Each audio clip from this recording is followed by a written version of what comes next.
आज कोर्ट में जो पिटीशन लगी हुई थी और वो एक एडवोकेट हैं मिस्टर राजकुमार,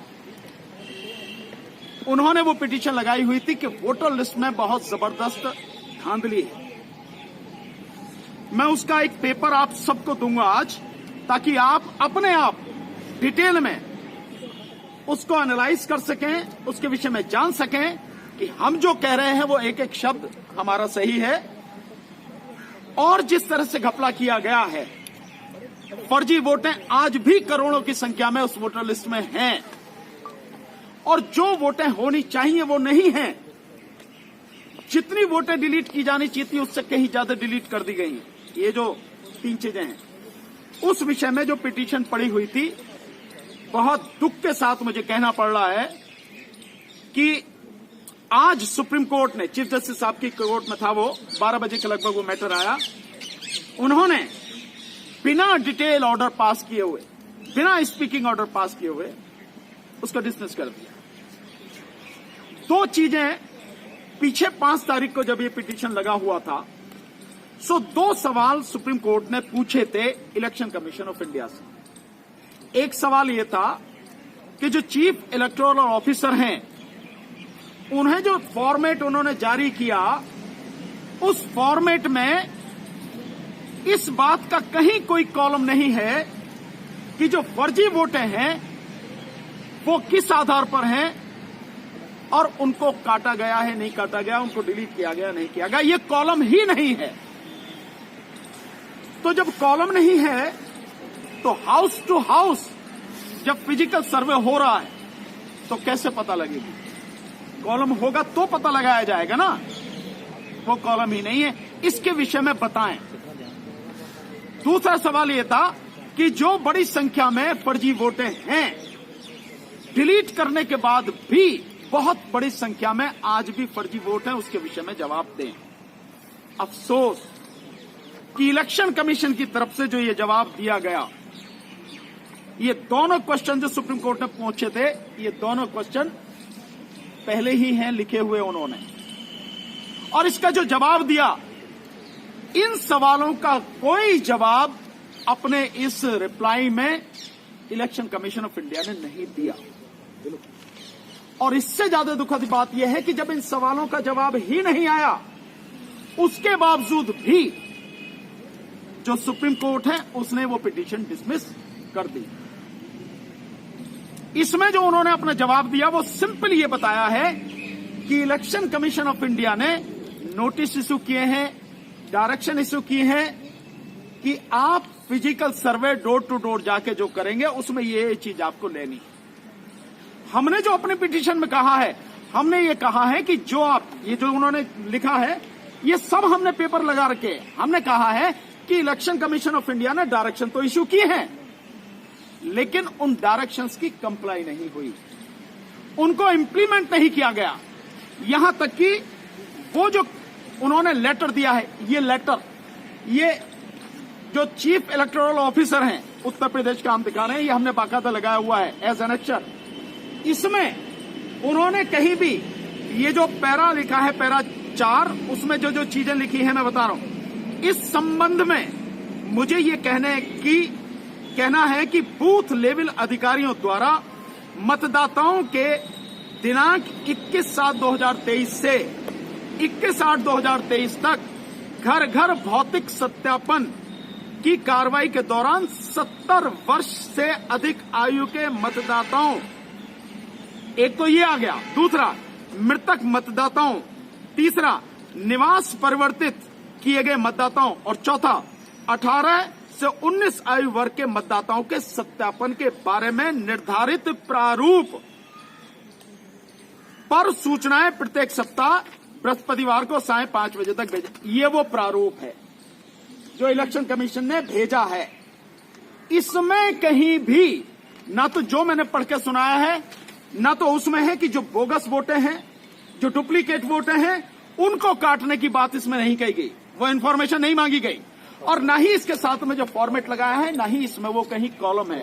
तो जवाब इसका आना था, बताना इसके विषय में था, इसके विषय में कुछ नहीं बताया, और सुप्रीम कोर्ट ने केवल इलेक्शन कमीशन ने जो बात कही है उसको मान के इस पूरे जवाब को, जो जवाब आना था उसको छोड़ के, उसको भूल के पिटीशन डिसमिस कर दी। इसका मतलब यह है कि इलेक्शन कमीशन अब जो इलेक्शन कराएगा उस इलेक्टोरल रोल में, उस वोटर लिस्ट में वो तमाम फर्जी वोटें शामिल होंगी जिसके विषय में हमने बाकायदा इलेक्शन कमीशन का ही डाटा सुप्रीम कोर्ट में दिया है, जो आज भी सुप्रीम कोर्ट के रिकॉर्ड में है। और केवल यही बात नहीं है, जो इलेक्शन कमीशन ने भी अपना जवाब दिया है, ये जवाब उनका लगभग 500 पेज का है, उसकी एक ये कॉपी है कि समोटी और रखी है। इसमें जो पेज नंबर 505 है, ये पेज नंबर 505, इसमें भी घालमेल है। बाकायदा ये सारी चीजें रिकॉर्ड पे हैं, लेकिन ऑनरेबल सुप्रीम कोर्ट ने किसी चीज को देखे बिना जो डिटेल ऑर्डर उसे पास करना चाहिए था, स्पीकिंग ऑर्डर पास करना चाहिए था, उसको पास किए बिना, सबको नजरअंदाज करते हुए इलेक्शन कमीशन ने जो कहा उस बात को मानते हुए पिटीशन को डिसमिस कर दिया। मेरा मानना यह है कि हर वोटर का अधिकार है कि जिस डेट का एक कट ऑफ उन्होंने बताया गया है, 1/1/2024 तक जो भी व्यक्ति इस देश में 18 वर्ष या उससे ऊपर का है उसका वोटर लिस्ट में नाम होना चाहिए। ये संवैधानिक जिम्मेदारी अनुच्छेद 324 के तहत इलेक्शन कमीशन ऑफ इंडिया की है। और ये भी है उसकी जिम्मेदारी कि उसमें कोई फर्जी नाम नहीं होना चाहिए, डुप्लीकेट नाम नहीं होना चाहिए और किसी का नाम काटा नहीं जाना चाहिए।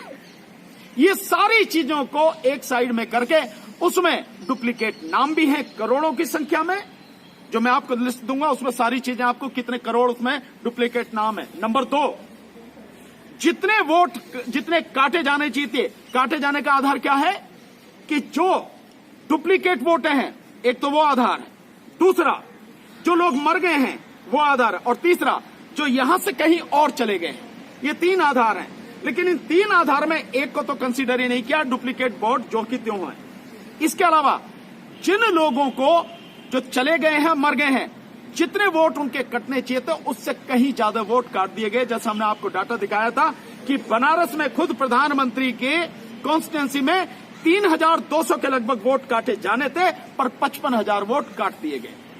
और तीसरी जो बात है वो सबसे इंपॉर्टेंट बात कि इलेक्शन कमीशन कहता है कि 18 से 19 साल के जो बच्चे हैं, जो वोटर हैं, उन वोटरों की संख्या जो सर्वे किया है उसके आधार पर आता है, जो औसत है वो 4%। वो भी कहता है जनसंख्या के आधार पर। लेकिन अगर हम इसको केवल वोटरों के आधार पर, मतदाताओं के आधार पर ले लेते हैं, जो इलेक्शन कमीशन आज की तारीख में कह रहा है 96 करोड़ से ज्यादा इसके वोटर हैं, उसके आधार पर भी कहें तो लगभग 4 करोड़ 18 से 19 साल के वोटर होने चाहिए, लेकिन हैं मात्र 1 करोड़ 30 लाख के लगभग। तो बाकी कहां गए? मतलब यह है कि 18 से 19 साल के जो बच्चे हैं, जो एलिजिबल हैं, आज की तारीख में तकरीबन 2.5 करोड़ से ज्यादा वो वोटर है नहीं, उनकी वोट है नहीं। ये इलेक्शन कमीशन की जिम्मेदारी है। और इसके लिए बाकायदा 3/3/2024-23 को सुप्रीम कोर्ट में एक पिटीशन फाइल हुई थी, जो एक केस डिसाइड हुआ, उसमें बाकायदा कहा गया कि किसी की भी वोट कटना नहीं चाहिए क्योंकि ये उसका संवैधानिक अधिकार है।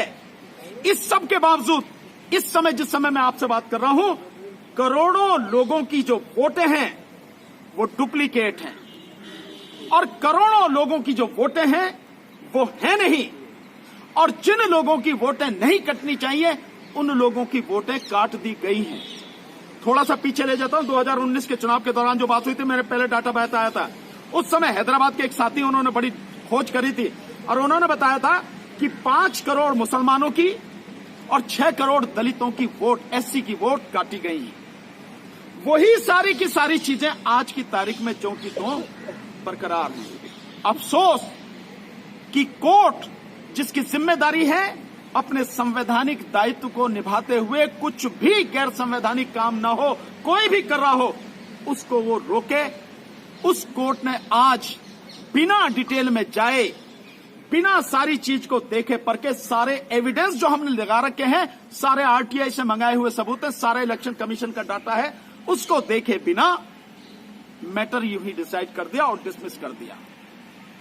तो इसका मतलब यह है कि जो इलेक्शन हम बार बार कह रहे हैं, जो 2024 का इलेक्शन है, बाकायदा हमें नहीं पता कि क्या किस वजह से ये सारी चीजें हो रही हैं, कौन इसके पीछे है, क्या कहानी हम नहीं जानते, लेकिन इलेक्शन निश्चित रूप से 2024 का फ्री, फेयर एंड ट्रांसपेरेंट नहीं होगा।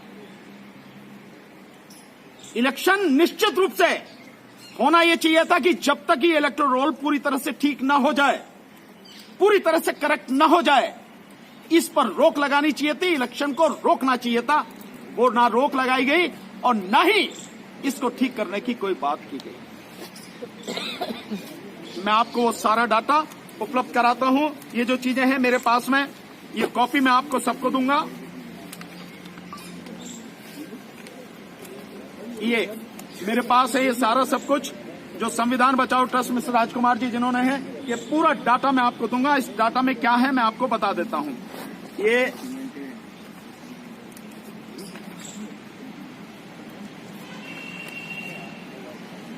ये देखेंगे, ये सारा डाटा है, ये कितनी वोटें हैं, किस आधार पर गिनती उन्होंने की है, ये सब कुछ।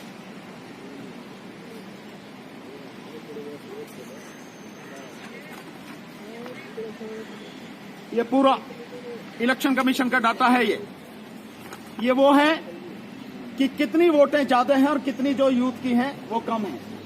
ये सारा डाटा, ये सारी कॉपी मैं आपको दूंगा, बैठ के एनालाइज कीजिए और सच बताइए, देश के लोगों को बताइए। बहुत दुख के साथ मुझे कहना पड़ रहा है, संविधान की रक्षक अदालत, वहां से भी अगर न्याय लोगों को नहीं मिलेगा, वहां भी अगर लोगों की बात पूरी तरह से सुनी नहीं जाएगी, वहां भी जजमेंट सारी चीजों को देखकर नहीं दिया जाएगा, तो देश का व्यक्ति कहां जाएगा, देश का नागरिक कहां जाएगा, किसके पास जाके गुहार करेगा।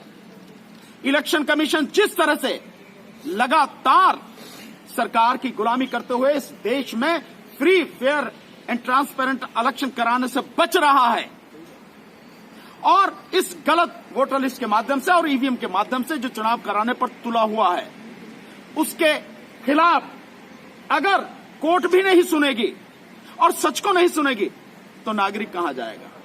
हम इसीलिए कह रहे हैं, बार बार ये कह रहे हैं कि अब स्थिति वो हो गई है कि देश में जन आंदोलन के अलावा कोई रास्ता इस देश के नागरिकों के पास बचा नहीं है जो इस देश की परिस्थितियों को ठीक कर सके। सो मेरा देश की जनता से यही आग्रह है कि इस बार ये जितनी भी गड़बड़ी की जा रही है इलेक्शन कमीशन के द्वारा, जितनी भी बेईमानी करी जा रही है और free, fair and transparent election को कराने से पूरी तरह से बचा जा रहा है, इस सब को रोकने के लिए केवल और केवल जनता को ही खड़ा होना पड़ेगा।